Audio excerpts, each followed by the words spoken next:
Tom Clancy's Splinter Cell Chaos Theory is arguably the pinnacle of stealth gaming, and certainly one of the most lauded entries in the Splinter Cell franchise. It is a personal favorite of so many people, including me, and it has set the bar by which many have measured games since. Now, it's been 20 years since it first came out, and I figured a retrospective should be made to celebrate such an occasion. But first, a bit of personal history. While I personally didn't get the game until months after it hit store shelves, I did get to play it and eventually master it when it was still relatively brand new. I had already played part of the first Splinter Cell, so when I saw that there had been other entries, I knew I had to have this one. So some of my Ah, fondest the memories really memories. involve the Splinter Cell franchise, especially Chaos Theory. When my dad went away for a while on what may or may not have been a government-funded working vacation, his Xbox was kept out of sight in the meantime. And when he may or may not have came back, spoiler he did, we brought out the Xbox again. And on a trip to the most based department store, we wandered into the game section and I spotted it. A shaft of light from the heavens fell upon the majestic Splinter Cell Chaos Theory box, standing proudly. Actually, it was really on one of those shelves under the green Xbox banner, which was the style at the time. Needless to say, we bought it, went home, and wanted to try it out. From the opening disclaimers to the intro cinematic, I knew we were exploring a new world of gaming.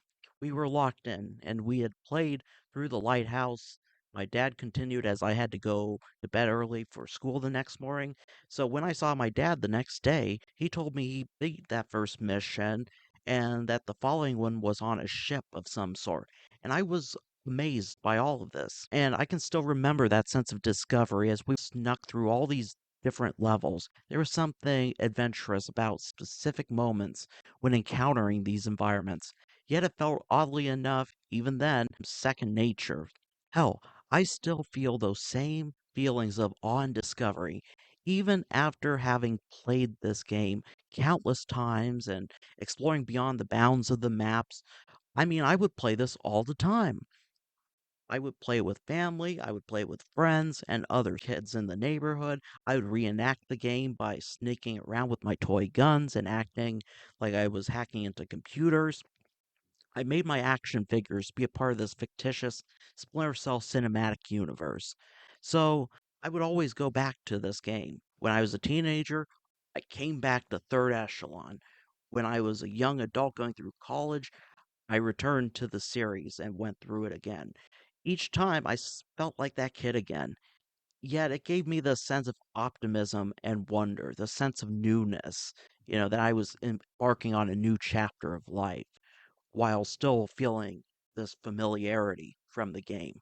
Now, honestly, I feel that part of the appeal is that Sam Fisher, the character, the OG of the series, is such a nuanced character because, on one hand, the anonymous and ambiguous nature of his work is quite You don't even relatable and exist, even Bishop. universal, I can't get as a he memo does for fit this. into this Medals don't archetypal help me sleep at role. night, Lambert. But on the other hand, he also has All his right, own Fisher. Good personality, job. his own You should background be and safe from the identity. blast here. I can relate Designate to directive feeling like I'm in the 15 for the shadows, roof. watching this world All right, and the having product's to a plot cinch. out the next Take step out that trash. flawlessly.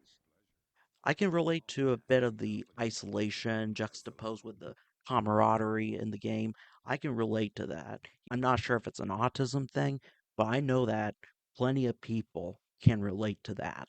But while I realize that gaming has changed in the past 20 years, coming back to Chaos Theory has never been a challenge. I gotta say that I'll try to review it through clear tinted glasses.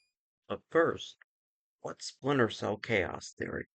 Splinter Cell Chaos Theory is the third game in the iconic stealth series following Splinter Cell 1 and Pandora Tomorrow.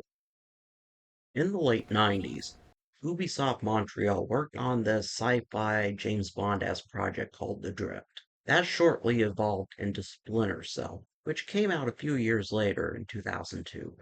So when the first Splinter Cell hit shelves, it was a smash hit, a breakthrough project for the Xbox, much like Halo. It warranted a sequel, and fast, much like Halo.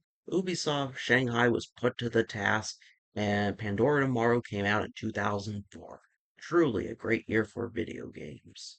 While Shanghai focused on Pandora tomorrow, the Montreal crew behind the first Splinter Cell used that extra time for this third installment, one that would pick up from the first two and improve upon the critically acclaimed formula. The first look at Splinter Cell 3 was a demo shown by creative lead Clint Hawking at 2004's E3 Expo. It still had a ways to go going into that fall, so it was delayed few months. Hawking recounts the trials and tribulations that came with creating such a masterpiece. While his intent was to address the issues of the past two games and focus on delivering a great experience that would stand out on its own, he had worked so hard on it that he had forgotten a lot of that 2 year period. But it all seemed to pay off when Splinter Cell Chaos Theory finally came out on March 21st, 2005. With ports of the game coming to other consoles in short order, the reception was overwhelmingly positive, with most praising the game for its technical improvements and its captivating narrative. The game is great. Tom Clancy's Splinter Cell Chaos Theory gets our highest praise with a big time 5 out of 5. So, why don't we get into it? The nature of the game isn't too different from the first two, but there are some noticeable differences. For example, the first two Splinter Cells generally had this trial and error approach to the gameplay. If you failed to hide all the bodies properly in a given area, an alarm would be raised. Now, if too many were sounded, it would be game over. But Chaos Theory did this. Fisher, we just pulled up Celestinia's last dry dock report for the Maria Narcissa. They have a newly installed central alarm system. Don't tell me. 3 alarms and the mission is over? Of course not. This is no video game, Fisher. As you could see, now the only punishment for alarms was an increased level of difficulty as the enemies would employ armor, be more alert, and even set up traps. Now it seems that there was even more exoticism in terms of locales and types of environments, as well as the execution of it all, than the first two games. Don't get me wrong, the first game was a mixture of Georgia, the country, not the state, the US, and Burma. Or Myanmar. And Whatever. the first game was in Russia. And Pandora tomorrow decided to go a little more exotic, a little more fleshed out by going to Indonesia, Israel, France, the US, and East Timor. But it seems like Chaos Theory decided, you know what, we're going to go to Peru, we're going to go into the Pacific Ocean, we're going to head through Panama, we're going to go to New York City, Japan, and the Koreas.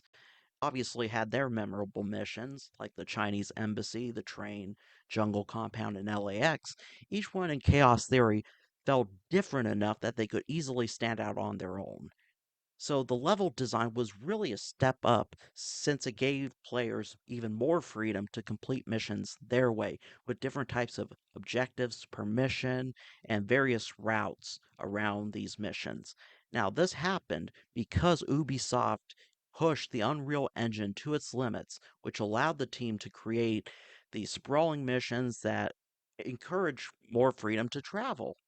And in fact, only one level in the game was divided by a loading screen, but we'll get to that shortly. So while Chaos Theory is relatively linear when compared to a modern open world game, it still holds up when considering the mood and the continuity at play. That's not even mentioning the co op missions. Yeah, we're going there. In addition to the Spies versus Mercenaries multiplayer option that debuted with Pandora tomorrow, Chaos Theory added a new multiplayer mode to the series with its cooperative campaign. Here, two newly minted Splinter Cells would be tasked with carrying out the operations that Sam really didn't have the time to do. Basically, they were there to tie up loose ends. In fact, G4 had a mini series where the two agents named Bob and Steve would go on some crazy adventures together. Truly a keynote reminder of a bygone era of gaming. But that's not all. The detail was immaculate, the graphics for the game still hold up even 20 years later, the weather and textures in general are still impressive. Now, the way, a Peruvian lighthouse in the middle of a thunderstorm can look so slick, realistic, and honestly sexy is a testament to the work put into creating and crafting this masterpiece. Not to mention how Fisher's suit gets so wet. Speaking of texture, the audio is similarly well textured, with layers upon layers of ambient noise, diegetic audio, and of course, the music. Now, don't get me started on how hard the soundtrack goes. The music is memorable. Amin Tobin contributed the bulk of the soundtrack. Jesper Kidd, who was the composer behind Hitman and Assassin's Creed, handled some of the additional work. In fact, the soundtrack was released months ahead of the game due to the reception it got from the management at Ubisoft. That's how much they liked it. They decided to put it out before the game. The voice acting was perfect. Michael Ironside is Sam Fisher, and he will always be Sam Fisher. Lambert and Grimm, really all the characters in the game were well voiced. That said, the writing has always impressed me, and there is no shortage of memorable dialogue, whether it's between Sam Fisher and Third Echelon, Sam Fisher and the NPCs, or the NPCs with other NPCs. A testament to how memorable the dialogue in this game was and still is lies in the countless comment sections where it's repeated, even 20 years later. In fact, not a day goes by where I personally either don't hear or read one of those quotes or even repeat one myself. So let's go into each level with the things I like and the things I don't. So, spoilers ahead. It is the then year of 2007. God, do I feel old. And there's trouble brewing in East Asia. The source of this geopolitical conflict is the formation of the ISDF, which is basically Japan's newly established information warfare department. North Korea and China predictably aren't happy about it because they perceive it as a remilitarization of Japan. The US sends a ship called the Walsh out to the Yellow Sea to restore peace. In the meantime, a computer engineer working on the computerized algorithms from the first game gets kidnapped by this communist guerrilla group hiding out in Peru. You, aka Sam M.F. Fisher himself, you are dispatched to a Peruvian lighthouse to locate and rescue this computer genius. His name's Morganholt. So let me paint the scene. Just indulge me for a moment, folks. You emerge upon a moonlit beach under the cover of a storm where you infiltrate the caves and ruins of the Spanish colonial era fortification that calls to mind something you'd see with Disney's Pirates of the Caribbean. And like the ride, we soon encounter our guy, Morganholt, being interrogated and tortured. We are unable to rescue him, but we must prevent any info he had been forced to reveal from being spread. We make our way through a makeshift guerrilla camp, and we destroy the server the info Maria had been Narcissa. stored You're not trying to upon, set and me we up on soon another figure out that day the there. leader of the game, a guy The named Maria Lazera, Narcissa is a has boat. left in a boat, So was which the is last girl our you saw. next mission. Fisher. Sorry. The Maria Narcissa is a cargo ship. After extracting from the tip top of the lighthouse, we are sent to the Maria Narcissa. We navigate the bowels of this ship from its flooded compartments to a combustible engine room. Truly, the ship has it all. But hey, we're here on a secret mission. A very top secret mission, in fact. So the bill of lading mentions this Mercantil Panamanian bank, Costa which Fuera might come Seguridad de in handy Panama. later. Offshore And bankers. Fisher makes his way through the ship. He eventually takes out Lacerda for a nice ice cream, a nice drink or something. And he takes out Lacerda, who has been holed up in the captain's quarters. And now it's off to Panama. Perhaps the greatest mission in the game, if not the franchise or gaming period. The MCAS Bank in Panama City has an illustrious history from harboring Manuel Noriega's drug money back in the 1980s to financing revolutionary groups such as the People's Voice. According to legend, Sam Fisher himself went in with the CIA to seize the Noriega money back in '89, but clearly fate led him back 18 years later to this bank. Upon hopping the high fence and circling the property, Fisher overhears a late night chat Hey, between Emilio, two did you guards see these about new these new motion motion sensing sensing lights? lights in the No? courtyard. What do? Found his way Now, look, inside, either through Citizen, the front can you door or please stop skylight. making I me prefer feel the old? skylight. Fisher, sneaks through the palatial bank and is encouraged by a professional who knows about this sort of operation. Upon hitting all three of the authorization switches, we crack that vault. Since it can't look like an American spy came in Well looking for encrypted. I have to keep my data phone about so fast. someone, we I'm paying gotta assets at steal about Severus. I remember. $50 million And it's worth of confirmed. French bearer So this is bonds. someone with access to some So seriously we also get classified an information. idea of the next The mission case? That's a involving frightening these possibility. weaponized All right, Fisher. algorithms We'll known expect as the you to masked arrive in kernels, the same again, location from the you first first game, set. Over as the well wall as, from the front this courtyard? mysterious Right. Dvorak Ready to character and begin some when you're about. computer geek who On my worked way. with these algorithms. To be clear, that computer geek is not Morgenhold. Rest in peace, Morgenhold. So, hot on the trail of this mysterious client that had contacted the bank, we end up in Manhattan in the middle of a blackout that had crippled the East Coast and Japan, which is kind of suspicious, you gotta admit. So we have to evade the pesky National Guardsmen, and we end up ziplining from this giant axe sign to the penthouse. Perfect product placement, by the way. We make our way through this penthouse. We find a way to reach this Dvorak character, and we learn that Dvorak Who? isn't an old man, Retrospective but an Labs is old testing machine. encoded We energy also encryption happen to using learn that the synaptic chaps nodes. patrolling this penthouse Does are need the some same specific ones language. from the ship I'm who going are to try and guarding reinitialize the machine and Lacerda, retrieve an and output they set are for from analysis. Displace, That's our PMC Splinter owned Cell by extension. Yes, Fisher's sir? friend. Luckily, Displace's offices are also in Manhattan, so we can pay them a little visit, during which an elected official is being sold on the idea of having a private military corporation guard the city. And, unfortunately, that said, we can't exercise our fifth freedom. I always thought it was neat to overhear these different NPC conversations, whether it's about Pushing it down for paranoid rich people, paranoid motion rich sensing sensing lights, lights? or Game of the year. video games.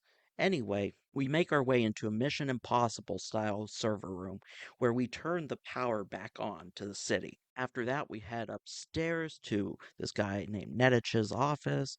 Nedich is the Hokkaido. guy who's in Hokkaido, charge isn't of that the basically the VP Alaska of protection Japan? detail for Yeah. Looks like Displace, Mylon Nedich is finally and relocating to obviously base there. isn't doing a good Interesting. job or is corrupt. Now we definitely So need to we talk go up shop. to his Whoever the State office. Department We learn headquarters that is, you're on board for Zerkazy, life. this We're the setting up other a company computer to geek, kidnap you not remotely. Morgenhold, has been relocated to Hokkaido, which means it's off to Japan. And it also means that Splinter Cell beat Hitman to the punch when it comes to mountain retreats in Hokkaido. So the 4th of July is supposed to be a fun, festive, flag-loving day full of fireworks, barbecue, games, and freedom. Try saying that 5 times fast. But unfortunately, on that 4th of July, in the mythical year of 2007, the Walsh was struck and sunk by a North Korean missile. So, in the meantime, in these peaceful mountains of Hokkaido, which is basically the Alaska of Japan, we emerge from the shadows and we make our way into this retreat. And the mission is simple. Isolate, simplify, complete. We sneak in like a ninja, isolate Nedich, simplify him, and complete the mission when we learn Shetland, aka Sam Fisher's friend, is the enemy. He gives Zerkazy this rather villainous spiel about being the sheriff before taking him out. Unfortunately, we have to tackle the Korean crisis in the meantime by trying to prove that the North Koreans didn't launch this missile. Now, my only gripe with this is that Ubisoft didn't start the mission outside with the woods as suggested in the briefing. But hey, it's still cool because, Sam Fisher still gets to swing on into the battery and he makes his way up to the mission control center where a general shoots one of his men. Very normal behavior. And apparently, the North Koreans didn't launch this missile intentionally, but they still jumped the gun and they decided to hop the DMZ. So now we have to stop the missile, James Bond style. Then we leave the battery via an emergency exit, Austin Powers style, and we have to travel down to Seoul, where the North is trying to take the capital within 72 hours. The South Korean government ban this game just for this angle. And ironically, they would overturn that decision in 2007. So our boy Fisher ends up in the kids' room of a CIA safe house a few blocks away from a data center. On the agenda is to interrogate one of the North Korean special forces for these other splinter cells from the co-op missions, aka Bob and Steve, to find out where a fella named Jong is. After this little conversation, Fisher infiltrates the data center, takes said data up to the roof to transmit to a military jet, and as one would expect, the plane is shot down, and we have to navigate the war torn streets and rooftops of Seoul to the crash site. Oh boy. Unfortunately, the data can't be recovered, but fortunately, the pilots can. Now, I always try to save the pilots, but in the end, we all have to designate that wreckage for an airstrike. So it's back in Japan, baby, this time to take care of Shetland once and for all. He is apparently meeting someone privately at this Tokyo bathhouse, where Fisher is told that one of his old handlers is investigating the owners of this bathhouse for their suspected connections to the Yakuza, aka the Japanese mob. So, in a steamy Shinjuku alley, Fisher emerges out of the shadows and heads down the sewer and infiltrates this bathhouse where we find where Shetland is meeting in one of the offices. And we head through the bathhouse to this cozy little vent overlooking the meeting spot. We soon find out that ISDF is in bed with Shetland, and a firefight breaks out after an argument over the algorithms. Always has to be about these damn algorithms. So now, this next part of the level can be a pain in the ass at times, since we have to defuse these bombs that Shetland scattered throughout the furnace room while evading rounds of soldiers equipped with the full Sam Fisher kit, and we are constantly being haunted by Shetland, who slithers out of the shadows only to disappear. Honestly, that's probably the worst part of it. The bombs, fine.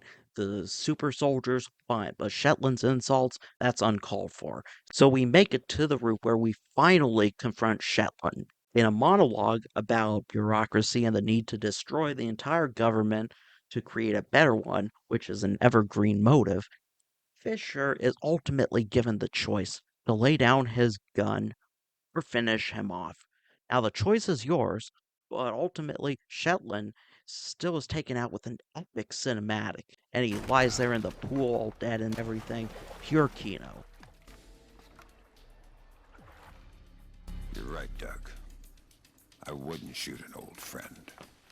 But the adventure doesn't stop there. Oh no, we still need to stop Otomo. It's very much like Pandora Tomorrow, where you capture Sedona at the television station, and then you go after Soth at LAX. Or I guess the film equivalent would be Austin Powers stopping the drill from reaching the liquid hot magma before chasing down Dr. Evil.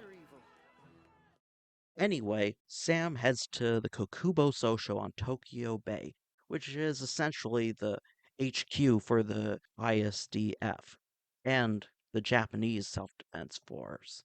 Now, the ISDF had taken the US military officers stationed there as hostages, and we need to find out what the hell's happening. So, given the nature of such a diplomatically sensitive operation, much like this place, we are unable to kill any of the Japanese soldiers. We sneak into this highly fortified installation under the cover of night. We locate the officers only to learn that some meeting is happening in the war room down below. And we make our way down to this sub level to infiltrate said war room. However, if you are spotted by the soldiers down there, you will be knocked out and interrogated in some back room. You do have the chance to escape. After all, you are Sam Fisher. So after that brief excursion, if you're spotted, you still have to infiltrate the war room to find out if the Japanese government is sanctioning Otomo. So we make it to the war room, or at least the air vent overlooking the war room. Yes, we have a lot of air vents in this game. Here, we learn that Otomo is not being sanctioned by the Japanese government. In fact, they're organizing a raid in the meantime upon his offices. And when it doesn't work, and Otomo is very mad and threatens to destroy an entire Japanese city, now that's Sam's cue to go downstairs to save the day. Now the power of the elevator predictably gets cut off just like in Pandora Tomorrow, but Fisher still makes his way to this evil lair. Upon destroying the computer that would launch the missile, you just need to find Otomo at this point. When you reach him, just like every villain in this game, he will give a speech. But this one is about dishonored or being oppressed by the US, and, he tries to end himself to avoid being dishonored. Very normal. So you have to stabilize him, blast your way out, and ultimately, game over. Now, some might feel that Kakubo Sosho is a weak finale to the game given the awesome display of force in the latter half of the bathhouse mission, but I feel that it's, a fitting finale because it really ties the game together. There are still high stakes, twists and turns, not to mention an explosive ending befitting a true spy thriller.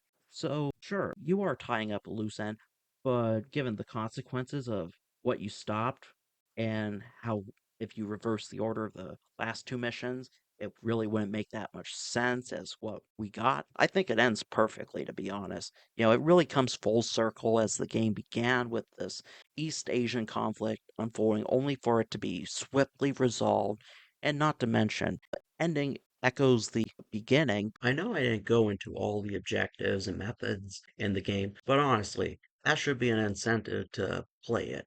Overall, I think it still holds up, and any parts that are dated can still be enjoyed. Also, if you are interested in the parts of this game that players don't see, please like and subscribe and comment below. I've been thinking about doing memberships or a Patreon for bonus content, such as my planned exploration beyond the boundaries. Let me know if that's something you'd like to see. Thanks for watching. Stay tuned as I'll be covering video games, theme parks, and other interesting subjects. See you later. Give me some support!